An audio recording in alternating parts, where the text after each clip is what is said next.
BFM Business, Intégral Bourse, les Indés de la finance. Les indépendants de la finance, chaque vendredi après-midi dans Intégral Bourse, et c'est David Calfon qui est à nos côtés cet après-midi, le président d'Amaïca Asset Management. David, bonjour. Bonjour Grégoire. Bon, question évidemment sur ce qui se passe dans le marché. Ça fait un moment que ça dure. On a perdu 20-30% peut-être sur les actions européennes depuis le plus haut qu'on a touché l'an passé, au mois d'avril. Donc c'est un mouvement qui commence déjà à être significatif. La semaine a été encore compliquée. 2 séances très compliquées lundi, mardi. La chute d'hier, évidemment.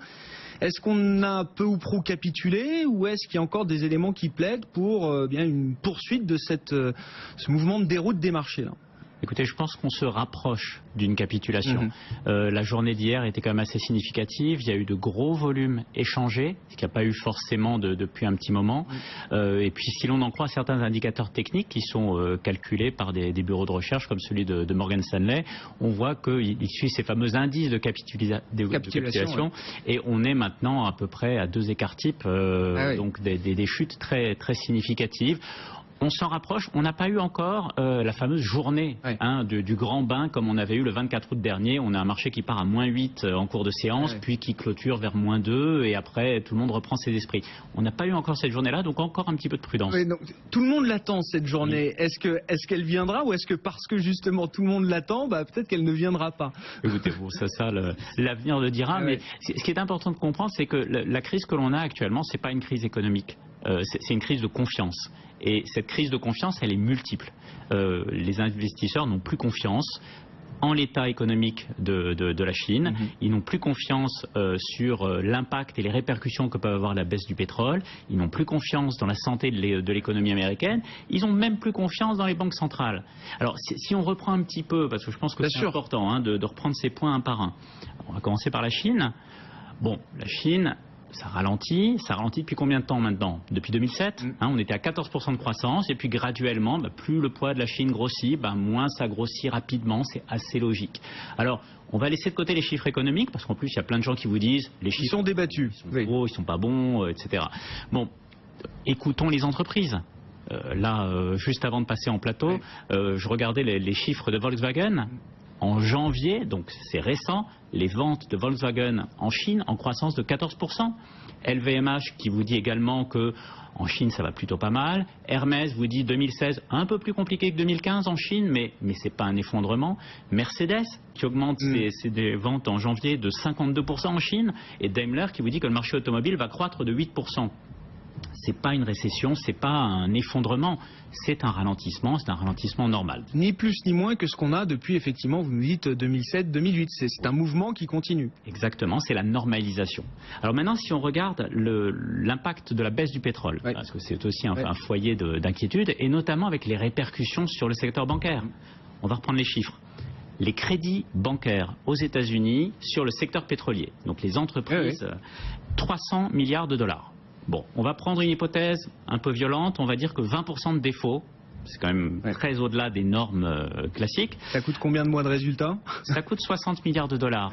On va mettre ça en regard aux fonds propres des banques américaines, 1,6 trillion de dollars.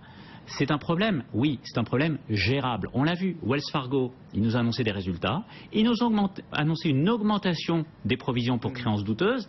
Est-ce que dans la foulée, ils se sont jetés en disant tout de suite, il faut qu'on recapitalise la banque, on n'a pas les moyens de tenir, c'est un choc qui est énorme? Pas du tout, pas du tout. C'est un problème qui est gérable.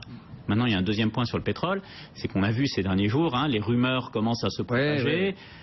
On est sur des niveaux où les membres de l'OPEP sentent bien qu'il va falloir faire quelque chose. Alors, on vous dit les négociations sont infructueuses. Moi, ça me rassure déjà. Ça veut dire qu'il y a des négociations.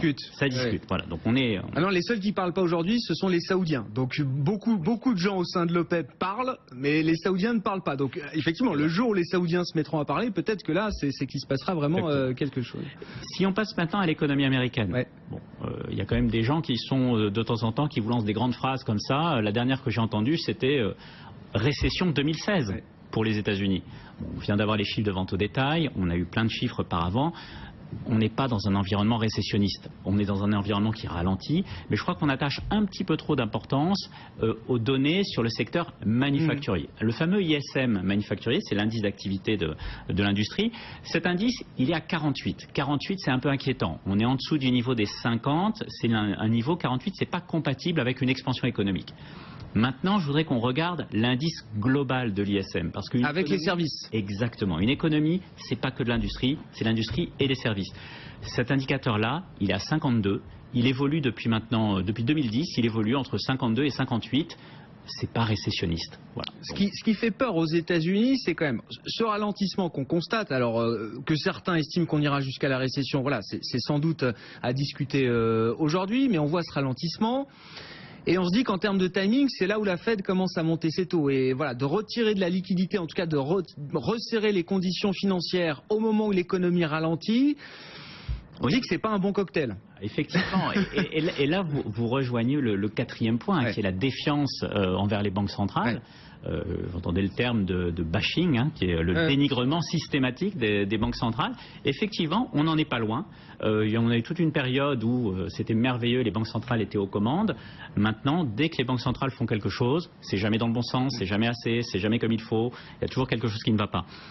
Le sujet qu'il y a actuellement avec les banques centrales, c'est que on a Janet Yellen qui est droite dans ses bottes et qui dit ça va dépendre des données économiques. C'est-à-dire que ça nous apporte aucune visibilité sur ce qui va se passer du côté de la Fed. Oui, mais d'un autre côté, ça nous dit quoi? Ça nous dit que s'il y a une bonne croissance économique, elle va en profiter pour remonter les taux d'intérêt. Si jamais l'économie rechute, elle fera ce qu'il faut pour ne pas rajouter de la pression.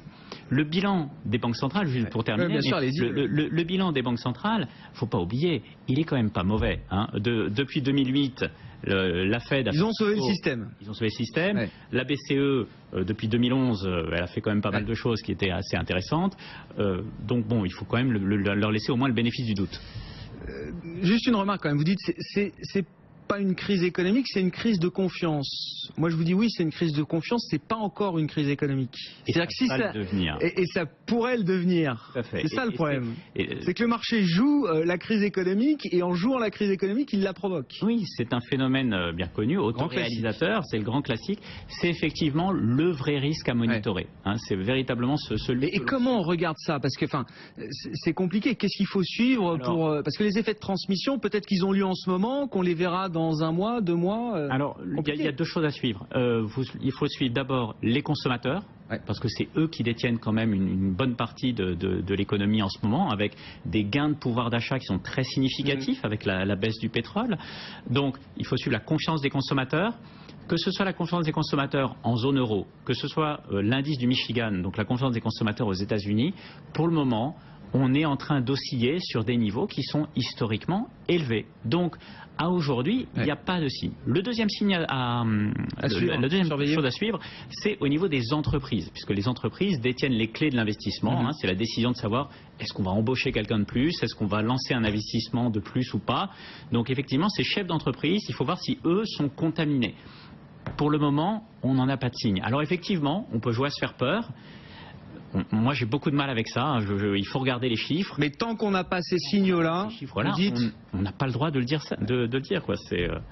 Ne paniquez pas, quoi. Non. Bon. Merci beaucoup, David. Merci d'avoir été avec nous. David Calfon, le président d'Amaïca Asset Management. On va continuer de parler du marché, la vision des gérants qui vont se succéder jusqu'à 18h. Des marchés qui s'offrent une séance de répit aujourd'hui pour clore une semaine compliquée encore en Europe.